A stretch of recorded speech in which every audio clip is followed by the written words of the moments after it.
La maison de la société civile a été choisie ce jeudi 29 novembre pour servir de cadre au lancement de la quinzaine pour la célébration du 70e anniversaire de la DUDH. Au cours d'une conférence de presse convoquée, il eut présentation du document Point citoyen, première édition, autour du thème « Quelques actes et faits majeurs de violation des droits humains au Bénin ».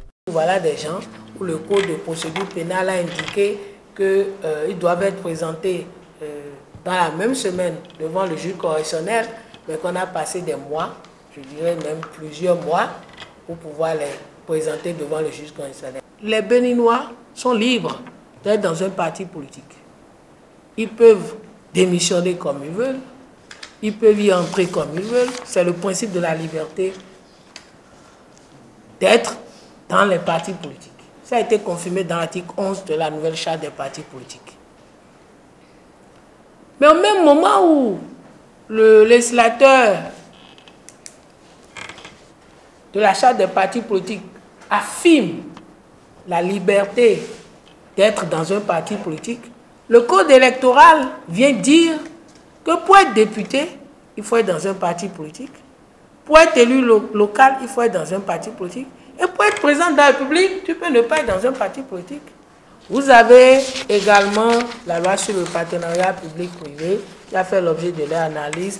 Mais la question qui a été abordée sur le partenariat public, c'est le droit à l'information. Le droit à l'information qui est quand même consacré dans cette loi-là. Il est même prévu dans les dernières dispositions de cette loi-là que le gouvernement doit pouvoir informer et les députés de l'Assemblée nationale de tous les contrats PPP qui sont signés. La liberté d'expression qui a été vue aussi à ce niveau-là et qui est vraiment une situation que la presse béninoise vit. Si on ne fait pas attention, les choses sérieuses qui ailleurs vont faire sauter les gens vont commencer à être des choses comme à la lumière de la barbe bleue.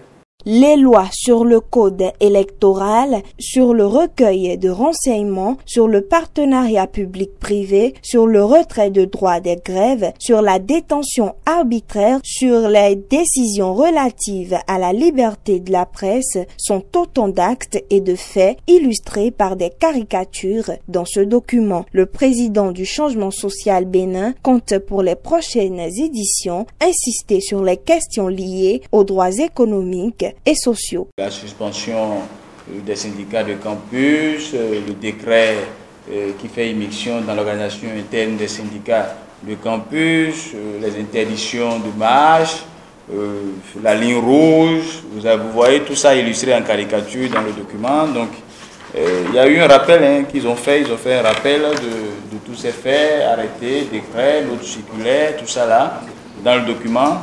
Histoire vraiment, en fait, l'intérêt, c'est que la mémoire revienne sur ces faits vraiment plus attentatoires, mais ces faits de violation des droits de l'homme tout simplement. Ce qu'il faut combattre dans la marche d'un peuple, c'est le mémoricide, le génocide de la mémoire. Nous allons davantage insister pour les prochaines éditions sur les questions liées aux droits économiques et sociaux, parce que là nous sommes à Cotonou, mais nous ne savons pas vraiment ce qui se passe à l'intérieur du pays. Nous avons commencé déjà un travail d'étude sur certaines situations de droits économiques et sociaux, assez à la santé, assez à l'éducation, le développement rural, les incidents, la rentabilité sociale ou bien les impacts sociaux de la culture du coton, ainsi de suite. C'est des questions sur lesquelles nous allons revenir dans une prochaine édition pour que les gens s'habituent en fait à garder de la sensibilité. Soyons pas collectivement insensés et insensibles au cas de violation des droits de l'homme. Pour le CSB, tous les êtres humains naissent libres et égaux et il faudrait agir avec une saine conviction pour un changement social.